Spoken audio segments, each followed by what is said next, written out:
নমস্কার বন্ধুরা, অনিফার্স world YouTube চ্যানেলে আপনাদেরকে স্বাগত। রাজ্যে নতুন সরকার আসার পর যারা লক্ষ্মীর ভাণ্ডার পেতেন তারা একটু চিন্তায় রয়েছেন যে মে মাসে লক্ষ্মীর ভাণ্ডারের টাকা পাবেন কি না।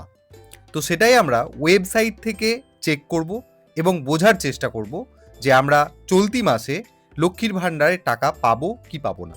কারণ নতুন সরকার নাকি লক্ষ্মী ভাণ্ডারের ১,৫০০ টাকার বদলে নতুন জনমুখী স্কিম অন্নপূর্ণা ভাণ্ডার এনে মহিলাদের ৩,০০০ টাকা দেবে প্রতি মাসে।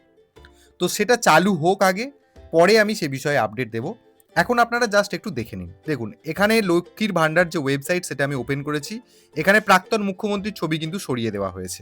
তো এখানে যে তথ্যগুলো দিয়ে স্ট্যাটাসটা চেক করতে হয় সেটা আমরা একবার করে নিচ্ছি। এখানেতে সিলেক্ট বাটনে ক্লিক করে এখান থেকে আধার কার্ডের নম্বরটাকে সিলেক্ট করলাম। তারপর নিচে এখানে আধার কার্ডের নম্বরটা বসিয়ে দিলাম। তারপর এখানে যে ক্যাপচা কোডটা দেখতে পাওয়া যাচ্ছে হুবহু এখানে নিচের বক্সে লিখে সার্চ বাটনে ক্লিক করব। তো সঙ্গে সঙ্গে এখানে অ্যাপ্লিকেশন আইডি সহ পূর্বের যে ডিটেলস সেগুলো সবই এসে গেছে। এবার আমরা পেমেন্ট স্ট্যাটাসটা একটু লক্ষ্য করব। দেখুন, এখানে যিনি লক্ষ্মীর ভাণ্ডার পেতেন তার স্ট্যাটাস কিন্তু এখনও শো করছে। অর্থাৎ সরকার চেঞ্জ হওয়ার সাথে সাথেই এই পেমেন্ট স্ট্যাটাস বা লক্ষ্মীর ভাণ্ডার যারা পেতেন সেটা কিন্তু ইনঅ্যাক্টিভ করে দেওয়া হয়নি, এখনও কিন্তু চালু রয়েছে।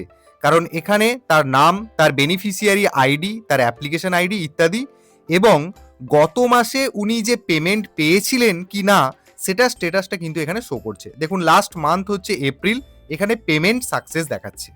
এরপর যেটা আমরা বরাবরই এই লক্ষ্মীর ভাণ্ডার স্ট্যাটাস চেক করতে গিয়ে দেখতে পেতাম যে আমাদের যে মাসে টাকা ঢোকার কথা সেটা ঢুকছে কিনা বা তার স্ট্যাটাসটা কি রয়েছে। বর্তমানে মে মাস রয়েছে, এই এপ্রিলের তলায় এখানে মে মাস কথাটা লেখা থাকার কথা এবং এখানে পেমেন্ট স্ট্যাটাসের জায়গায় যতক্ষণ পর্যন্ত পেমেন্টটা আপনার অ্যাকাউন্টে ক্রেডিট না হচ্ছে ততক্ষণ পর্যন্ত স্ট্যাটাস যেটা দেখায় সেটা হলো পেমেন্ট আন্ডার প্রসেস। কিন্তু এই মে মাসের ক্ষেত্রে এই মে মাস কথাটিও লেখা নেই এবং পেমেন্ট আন্ডার প্রসেস এই কথাটিও লেখা নেই। কেন লেখা থাকবে বলুন তো? কারণ মে মাসে লক্ষ্মীর ভাণ্ডার প্রকল্পে কোনো টাকা কিন্তু অ্যালটমেন্ট হয়নি বা পেমেন্ট দেওয়ার জন্য ইনিশিয়েটিভ সেটাও কিন্তু কোনো প্রকার নেওয়া হয়নি। মানে একটা নির্দিষ্ট ফরম্যাটে এই টাকাটা ডিসবার্সমেন্ট হয়, তো সেই কোনো প্রসেসই কিন্তু অগ্রগতি হয়নি।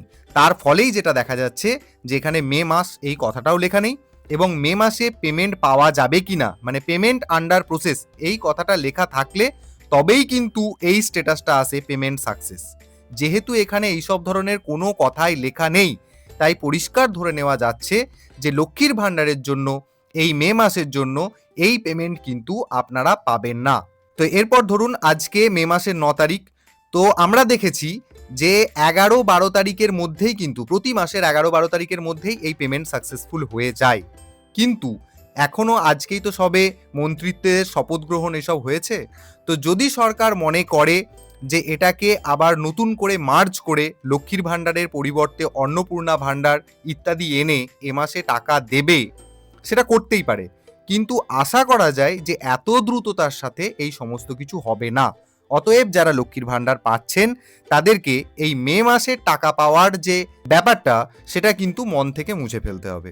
তো পরবর্তীতে কি হয় সে বিষয়ে আমি অবশ্যই আপডেট আনবো, কারণ নতুন সরকারের অন্নপূর্ণা ভাণ্ডার এটাও একটা মাইলস্টোন হতে চলেছে বাড়ির মহিলাদের জন্য। তো সে বিষয়ে আপডেট পাওয়ার জন্য অবশ্যই চ্যানেলটি আপনারা সাবস্ক্রাইব করুন এবং আপনারা যারা লক্ষ্মীর ভাণ্ডার পান তাদের সাথে অবশ্যই এই ভিডিওটি শেয়ার করতে ভুলবেন না।